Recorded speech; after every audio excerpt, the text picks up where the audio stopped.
Hi friends, ఈరోజు నేను మీకు ఒక స్టోరీ చెప్పబోతున్నాను. ఆ స్టోరీ పేరు ఏంటంటే బెర్ముడా ట్రయాంగిల్. బెర్ముడా ట్రయాంగిల్ అంటే చాలామందికి చాలా వరకు చాలా రకమైన వీడియోస్ అండ్ న్యూస్లు వీటి గురించి గుర్తుకొస్తూ ఉంటుంది. ఎందుకంటే ఇది ఒకప్పుడు చాలా సెన్సేషనల్ అయిన న్యూస్. ఇది ఒక పెద్ద మిస్టరీ కూడా. అసలు ఈ మిస్టరీ ఏంటి, ఈ మిస్టరీ వెనుకున్న దాగి ఉన్న కథ ఏంటో మీకు ఈరోజు చెప్తాను, వినండి. బెర్ముడా ట్రయాంగిల్, దీన్ని డెవిల్స్ ట్రయాంగిల్ అని కూడా అంటారు. ఇది ఒక మిస్టరీ. ఎందుకంటే అక్కడ జరిగిన సంఘటనలు అలాంటివి. అది ఎంత ఘోరంగా జరిగావంటే చెప్తే మనం కూడా నమ్మలేం. ఇంతకీ ఏంటి ఆ సంఘటనలు అంటారా? చెప్తా. కానీ చెప్పే ముందు నా ఛానల్ సబ్స్క్రైబ్ చేసుకోకపోతే సబ్స్క్రైబ్ చేసుకోండి, లైక్ చేయండి, షేర్ చేయండి. ఇక మిస్టరీలోకి వెళ్తే, New York Bermuda triangle international waters నుంచి ఫ్లోరిడా తీరంలోని విక్టోరియా వరకు విస్తరించి ఉన్న ప్రదేశం. ఈ ప్రాంతంలోకి వెళ్ళిన ఎన్నో నౌకలు, ఆకాశంలో వెళ్తున్న ఎన్నో విమానాలు కనుమరుగైపోయాయి. అవి ఎలా కనుమరుగైపోయాయో ఇంతవరకు ఎవరకు వీడనటువంటి మిస్టరీ. ఆ ప్రాంతంలో అప్పుడప్పుడు పేలుడు శబ్దాలు కూడా వినిపించేవి. అక్కడికి వెళ్ళిన నౌకలు ఇవేవి కనిపించకుండా కూడా వెళ్ళిపోయేవి. అసలు ఆ ప్రాంతంలోకి వెళ్ళిన నౌకలు, విమానాలు ఎందుకు కనిపించకుండా వెళ్ళిపోతున్నాయి, అసలు అక్కడ ఏం జరుగుతుంది అనేది తెలుసుకునే ముందు ఒక స్టోరీ వినండి. అది డిసెంబర్ 5, 1945. అమెరికాకు చెందిన 5 యుద్ధ విమానాలు ఫ్లోరిడాలోని ఒక ఎయిర్ బేస్ నుంచి ఆ రోజు బయలుదేరిన యుద్ధ విమానాలు ఆ రోజుల్లో చాలా టెక్నాలజీ కల శక్తివంతమైన యుద్ధ విమానాలు బయలుదేరిన కొద్దిసేపటికే విమానం నడుపుతున్న ఒక పైలట్ రేడియో కంట్రోల్ రూమ్తో మాట్లాడుతూ ఇలా అంటాడు: ఈరోజు అంత వింతగా ఉంది, ఆకాశంలో ఏవో తెలియని వింతగా జరుగుతున్నాయి, సముద్రంలో కూడా వింతగా ఏవేవో జరుగుతున్నాయి అని చెప్తాడు. అలా చెప్పిన కొంతసేపటికే ఆ రేడియో సిగ్నల్స్ కట్ అయిపోతాయి. తర్వాత 5 యుద్ధ విమానాల ఆచూకీ మొత్తానికే తెలియకుండా వెళ్ళిపోతుంది. వెంటనే ఆ విమానాల జాడ తెలుసుకోవడం కోసం అమెరికా నావీకి చెందిన మరో విమానాన్ని వెతకడం కోసం పంపిస్తారు. విచిత్రం ఏంటంటే వెతకడం కోసం వెళ్ళిన విమానం కూడా కనిపించకుండా పోతుంది.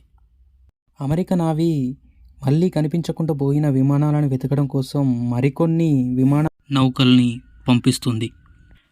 అవి వెళ్ళినా కూడా ఆ విమానాల ఆచూకీ కాదు కదా, వాటికి సంబంధించిన ఏ ఒక్క చిన్న పార్ట్ కూడా దొరకదు.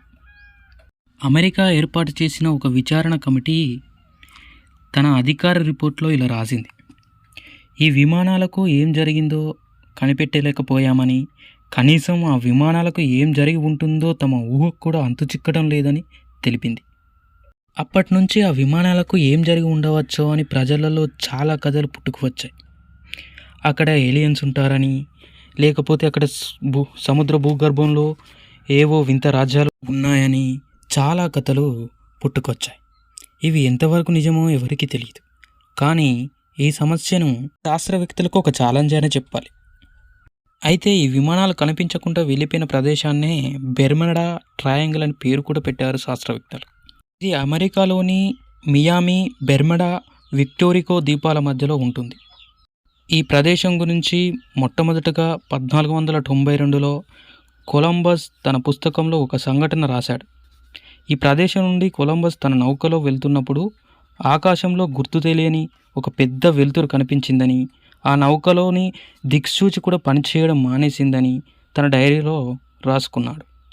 అప్పటి నుంచి ఈ ప్రదేశంలో చాలా నౌకలు, విమానాలు కనిపించకుండా పోయాయి. మార్చ్ 14, 1918లో యుఎస్ఎస్ సైక్లాప్స్ అనే అమెరికా నావీకి చెందిన ఇంధన నౌక బెర్ముడా ట్రయాంగిల్లో అదృశ్యమైంది. ఈ నౌకలో అమెరికా నావీకి చెందిన 300కు పైగా సైనికులు కూడా ఉన్నారని తెలుస్తుంది. చెప్పుకుంటూ పోతే అక్కడ మిస్ అయిన పడవలు, విమానాలు చాలానే ఉన్నాయి. అయితే అసలు ఎందుకు మిస్ అవుతున్నాయి, దానికి కారణం ఏంటి అనేది సైంటిస్టులు మనకు వ్యక్తపరిచారు. అదేంటంటే అక్కడ సముద్రం లోపల చాలా లోతుగల, వెడల్పు గల అగ్నిబిలాలు ఉన్నాయని, అవి పేలినప్పుడు వాటి నుంచి మిథేన్ అనే వాయువు కూడా వస్తుందని, ఆ వాయువు వాటర్తో కలిసినప్పుడు సముద్ర వాటర్ తనకున్న డెన్సిటీని కోల్పోతుందని, అప్పుడు పడవలు కూడా మునుగుతాయని, ఆ వాయువు గాలిలో కలిస్తే అక్కడ కొన్ని చర్యలు ఏర్పడి గాలి కూడా కలుషితమవుతుందని, అందుకే అక్కడ సిగ్నల్స్ పనిచేయవని శాస్త్రవేత్తలు బయటపెట్టారు. పైగా అగ్నిబిలాలు పేలడంతో ఏర్పడ్డ ఖాళీలలో వాటర్ వెళ్తుందని, ఆ వెళ్ళడం వల్ల అక్కడ వాయుగుండాలు కూడా వస్తాయని శాస్త్రవేత్తలు కూడా బయట చెప్పారు. ఇది ఇంతవరకు మనకు తెలిసిన విషయమే. కానీ మనకు తెలియకుండా బయట చాలా వరకు చాలా వెబ్ పేజీలలో చాలా రకాలుగా చెప్పుకుంటున్నారు. అది నిజమో కాదో ఆ దేవునికే తెలియాలి. ఇక సెలవు.